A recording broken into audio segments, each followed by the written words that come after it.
Yeah, got that. Alright, today I'm going to be putting in a new scale. Alright, today I'm going to be putting in a new old scale here. Been using this lead for a while, and I've ended up with this Redding, and I'm gonna try it out. I'm gonna scale. It lets you level it, which this is already level, but it does give you that option. I've been using the old Lee here, and I'm gonna compare between the two of them as time goes on. The Redding is a better design, and it is a better scale, but it's old. It's very old. And so I just wanted to try out a different scale. I'm going to go and clean this out with some Scotch-Brite pad. I'll be right back. Alright, got that back. Blasted it with aluminum oxide, and then I hit it with some steel wool, some quad-aught steel wool. I don't know if you can see how matte, how rough that finish is. I forgot that I had aluminum oxide in there instead of glass bead.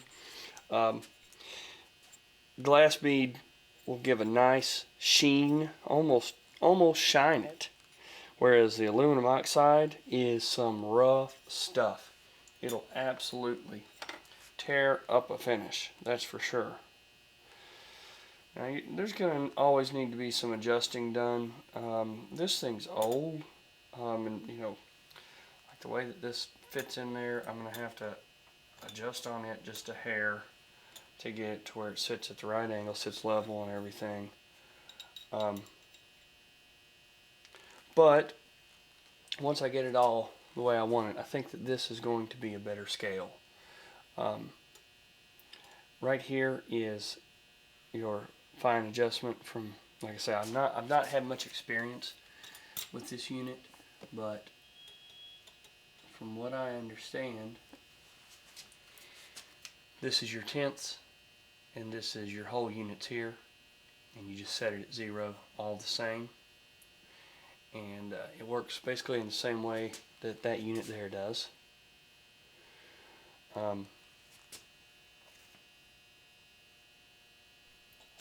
We have a fine adjustment down here, I believe. Maybe I'm wrong.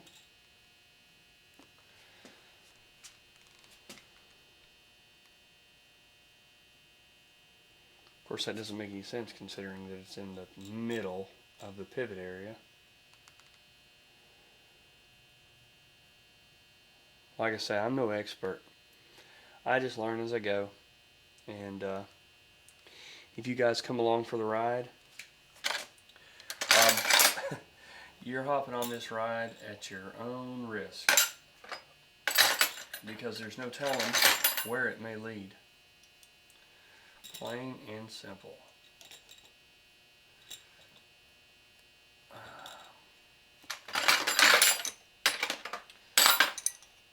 Got to be delicate with this. I don't want to twist against the beam of the scale.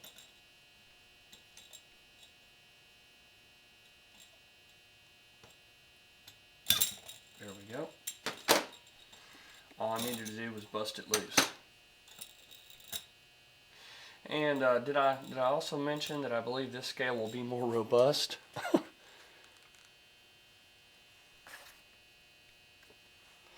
Let's see where she stops bouncing.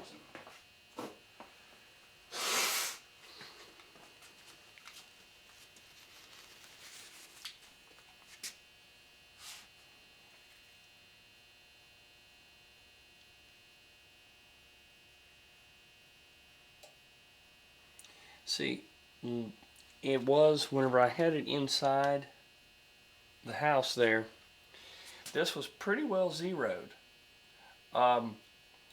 And I think that just the little bit of blasting that I just did to remove that dirt, I think that that is what changed the 0 point on it.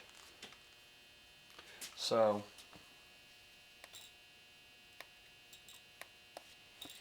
Let's see. Well, that's strange. I didn't do anything.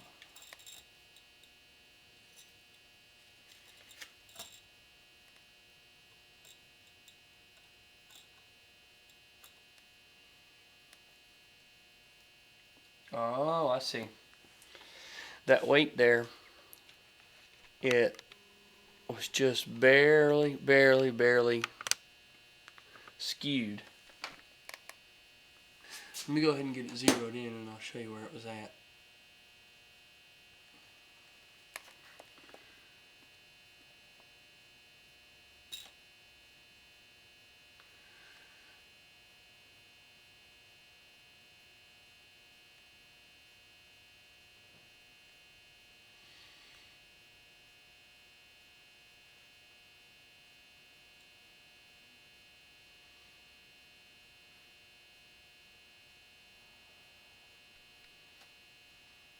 Let's see.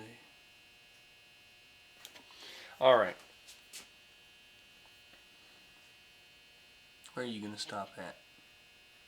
See, that's one good thing about the Lee, is that it does have a little magnetic section in there that will slow down the bounce and it will center it up. That's nice for quickness, but you know, I mean, how do you know that those magnets aren't pulling it off just a little bit? You don't.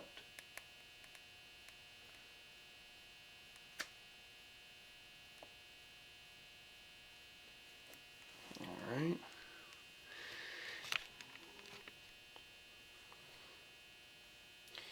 What I'm doing is just adjusting these nuts here on the end to get it balanced. And you can get a pretty good idea of where it's going to fall just by taking a look at how far it bounces. If it seems to be bouncing and it seems to have the same swing, positive and negative, above and below the zero, it's a pretty good chance that it's going to fall on zero. It's not exact though. If you're working with maximum charges and stuff like that, take the time to get it 150% perfect. So anyways, where I was zooming in on here, if you've got one of these scales, what I had done that threw me off was this weight had come up off of the zero mark just a hair. There we go. Let's see if it'll zoom, if it'll focus. You gonna focus? Right there. So, you can see there it had just barely clicked off of that line. So make sure that that is right. Now I got them both zeroed out. So I'm going to throw a charge here from my auto disc, and I've unhooked the bullet feeder. It was just, I've got a number of different calibers that I'm getting ready to load, and I'm not doing a bunch of any of these calibers, so I just pulled that off of there and I'll feed them by hand. It's gonna, in the long run, I think it'll be a little easier for me, because the bullet feeder on the Lee, just like with everything on it, they're very cantankerous, and the only way that they really are advantageous is if you are doing enough that you've got that, taking the time to get it adjusted and get it set up where it's working right, is going to pay off. Because if you're only doing a few rounds or something like that, it's just not worth it to do that. So just a thought. So all right, on the Lee, if you want to throw a charge and you don't want to cycle everything, very easy. You just take your chain here and get yourself some slack. And then I've got my trusty little cup that I use. This actually held, if I remember, this held frosting out of, I don't know, some orange rolls or something. Anyways, that's what that was. I got a few things like that's what they came from. So, oh, here we go. if you've ever made cinnamon rolls out of the can or orange rolls, that's what these are. Yeah, I'm a hoarder. Alright, so anyways, take your cup and you put it up underneath this die. This is the charging die. You want to put it underneath there. And then you're going to lift your handle up. But when you do, I'm going to turn this so you can see here. When you lift the handle up, you want to make sure that you don't lift it up so far that the disc right here slides way out here. Because the way that it's set in there, we'll use this as an example. It's sitting just like that. That powder has dropped down into this orifice that's in there. When you raise this up or activate it, it slides this disc forward, and when it does, the place that the powder fell out of here, it gets closed off. It gets sealed up by this sliding underneath it. So this part here acts as a seal, and then this slides that powder over down this hole right here and drops it straight down into the case. If you slide it too far, you run the real high risk of still having some gunpowder in that orifice there, in that charge hole, that hadn't time to run down into the case or your container, and it'll push it out on top of your press, and you don't want that. That's just a big mess. So get your cup underneath there, and you go until that slides over there, and then let it come back. And there's your charge in there. Whenever I'm measuring a charge, especially if it's been sitting for a while, I like to run a few charges. Make sure that it's had a chance to cycle and get anything that's compacted in there out. And then I will check my throw. Now what I'm going to do here is I'm going to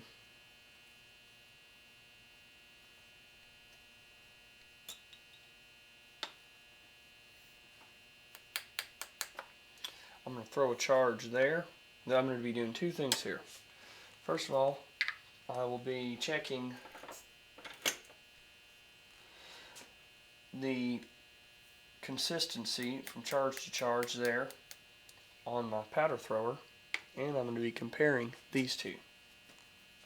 And I don't even remember what this thing was set at. So it's probably, I don't know, it's probably set at 5 something, I don't know. What we'll do then is go ahead, and I'm going to run the Lee, since we're used to running the Lee.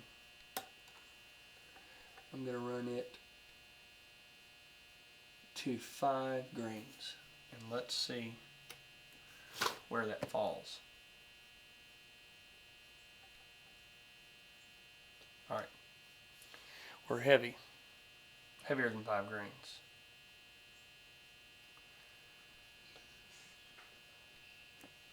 Alright, well, that's pretty good there. We are at 7.4. I just going to say and took a guess. I didn't remember what I'd set it at. So we're at 7.4, 7.5. Alright. Alright, now, this scale here goes to 5. See if I can zoom in for you.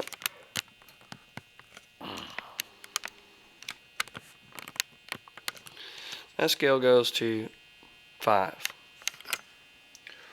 0 to 5. And over here on this section, what you end up with is, whoa, man, that's great camera work. You end up with 0, and each tick mark down here is 5.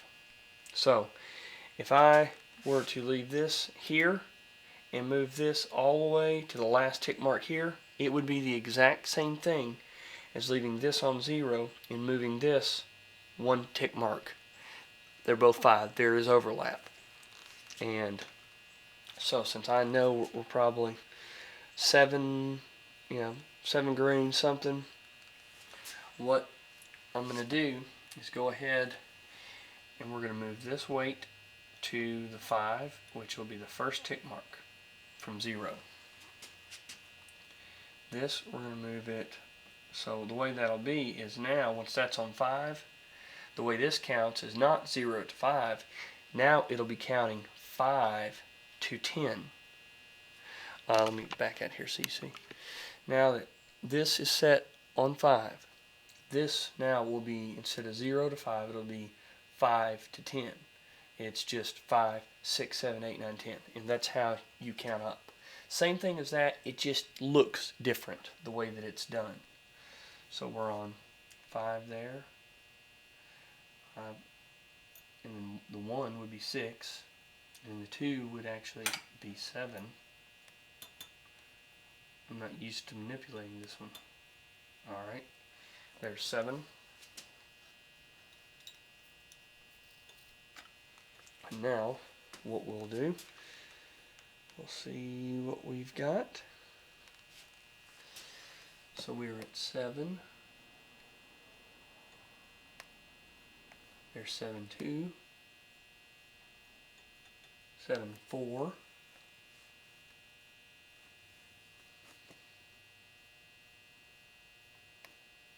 We'll go 7, 6.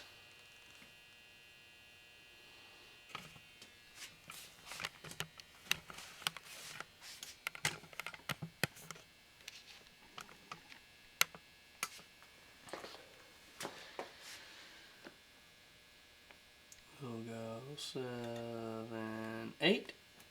See where that takes us. I think that's going to be too far. Looks like we're going to end up being, I think, probably 7, 7.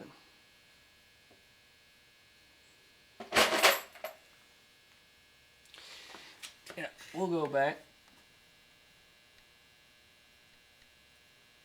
to 7, 7, and let's see what that does for us over here.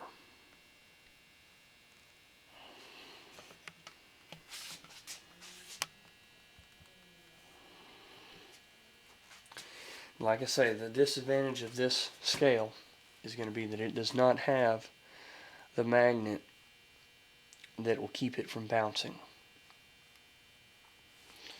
I'll go ahead, I'll see, well, appears to be slowing a little. We'll see here. Barely touch it and see if I can get it to stop bouncing.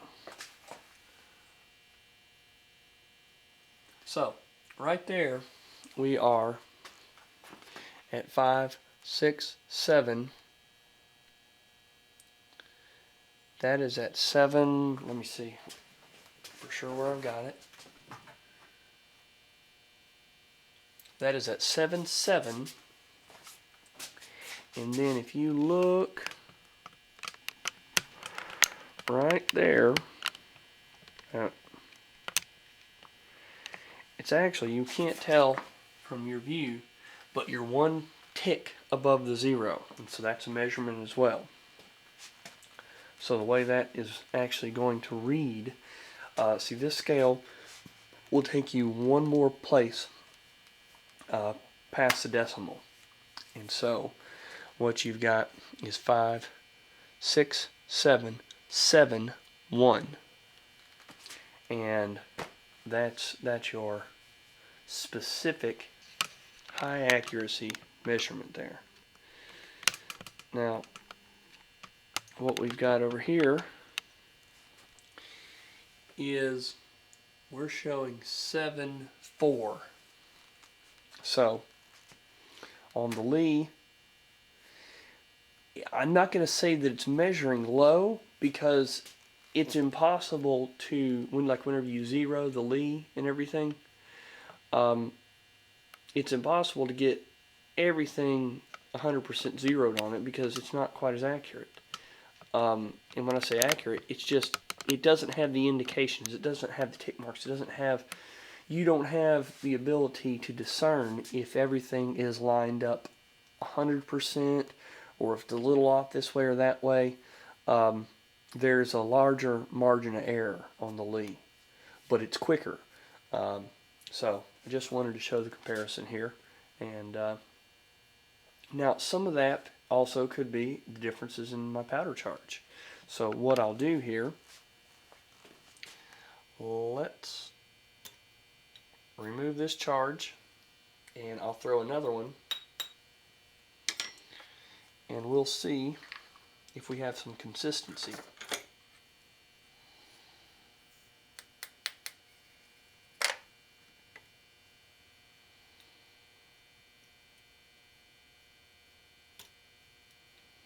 I need to turn my pan this way because that little bitty handle sticking out would cause it to weigh off. And what I'll have to do is decide on a consistent place to hold that handle. It may be there, it might be the front, I don't know, but whichever way, if you have yours, if you decide to zero it, you need to make sure that your handle, you need to know where you zeroed it, with where that handle was when you zeroed it, and you need to make sure that it always returns there when you are using the scales for weighing, because that could definitely throw your charge off. Right now, it's barely off. So what I'll do is I'm going to hold my hand here, give it a little something little to bump on, bump on, and let's see what it says. I'm telling you, man,